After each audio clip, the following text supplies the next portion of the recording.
Сәлем достар, менің каналыма қош келдіңіздер.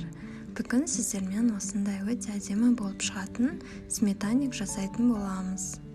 Ол үшін ең алдымен бізге қамырын жасап алу керек. Оған ұн, сары май, жұмыртқа, қопсытқыш және қант қажет. Ең алдымен үлкен ыдысқа ұнымызды ситадан өткіземіз. Оның үстіне жаңа холодильникте тұрған сары майымызды майдалап саламыз. Барлық майымызды салып болғаннан кейін ұн мен майды араластырып қолымызбен үгітеміз.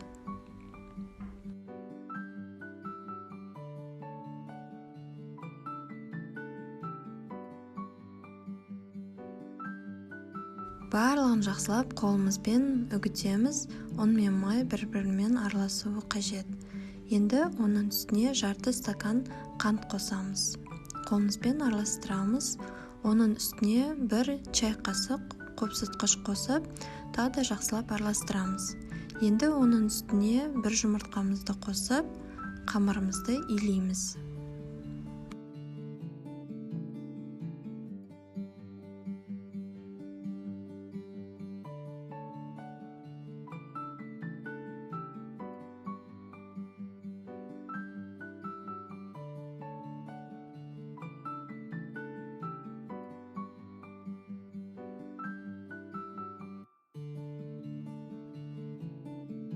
Қамырымызды илеп болғаннан кейін, оны салафанға салып, холодильникке жарты сағатқа қойып қоямыз. Енді салмасын дайындаймыз. Салмасы үшін бізге 3 жұмыртқа қажет. Оның үстіне 5 чай қасық қант қосамыз. Барлығын венчикпен жақсылап араластырамыз. Енді оның үстіне 500 грамм қаймақ қосамыз. Барлығын жақсылап венчикпен араластырамыз.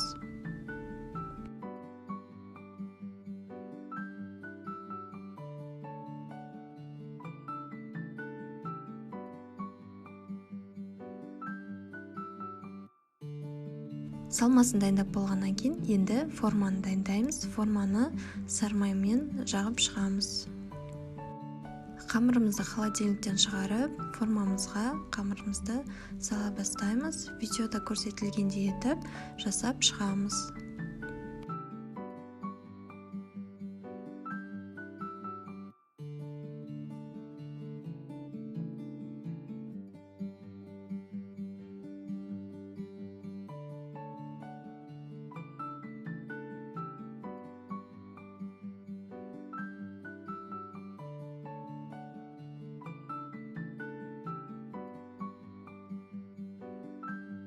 Шеттерінің барлығын вилканың көмегімен тегістеп шығамыз. Қамырымызды вилкамен астыңғы жақтарын тесіп шығамыз, көтеріліп кетпес үшін. Енді салмасын құямыз. Қызып тұрған 200 градус духовкада пісіріп аламыз. Сметаник дайын болды.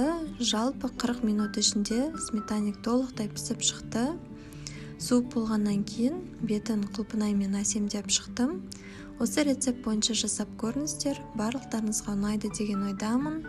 Ас болсын.